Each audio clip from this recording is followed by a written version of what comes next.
दुर्गा सप्तशती का पाठ करने से पहले कीलक का पाठ अवश्य करना चाहिए।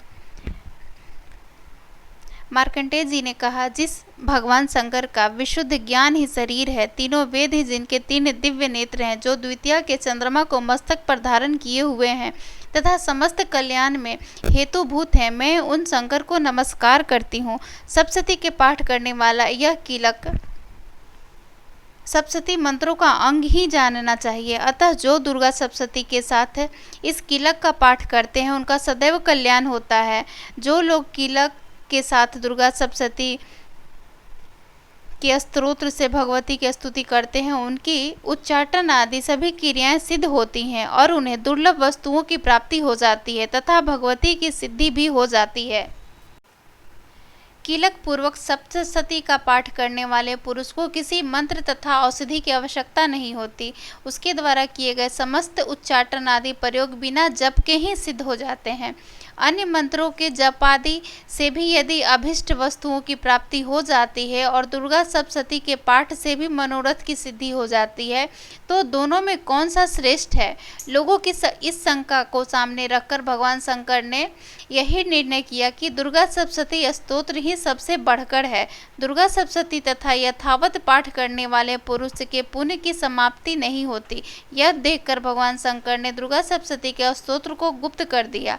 जो कृष्ण पक्ष की चतुर्दशी या अष्टमी को समाहित एकाग्र चित्र होकर दुर्गा सप्तशती का पाठ करते हैं, वे निश्चय ही कल्याण के भागी होते हैं, उसमें संदेह नहीं है। जो भगवती को अपनी समस्त संपत्ति समर्पित कर दास रूप में पुनः उस संपत्ति का उपयोग करता है, भगवती उसके ऊपर निश्चय ही प्रसन्न होती हैं, अन्यथा प्रसन्न नहीं होती। श्री महादेव जी ने इस प्रकार के प्रतिबंधक कील से कृष्ण पक्ष की अष्टमी और चतुर्दशी को भगवती की प्रीति के लिए सारी संपत्ति समर्पित कर पुनः भगवती की आज्ञा से उसका सदुपयोग करना सप्तशती के फल को कीलित कर दिया है। जो लोग इस प्रकार के कीलक को निष्कील करके नित्य ही दुर्गा सप्तशती का पाठ करते हैं, वे सिद्ध हो जाते हैं देवी के पार्षद यानी पास रहने वाले तथा गंधर्व उत्तम गायकों की एक विशेष देव जाति होती है, वो हो जाते हैं। सर्वत्र विचरते रहने पर भी उन्हें कभी कोई भय नहीं रहता, उनकी अपमृत्यु नहीं होती और वे मर जाने पर मोक्ष को प्राप्त करते हैं। इस कीलक को जानकर ही उनका परिहार कर श्री दुर्गा सप्तशती का पाठ करना चाहिए। यदि कोई कीलक को न जानकर दुर्गा सप्तशती का पाठ करता है तो उनका विनाश हो जाता है। अतः कीलक फल का विघ्न तथा निष्कीलन दुर्गा सप्तशती के फल के विघ्न का वारण करने की प्रक्रिया को जानकर ही दुर्गा सप्तशती का पाठ करना चाहिए।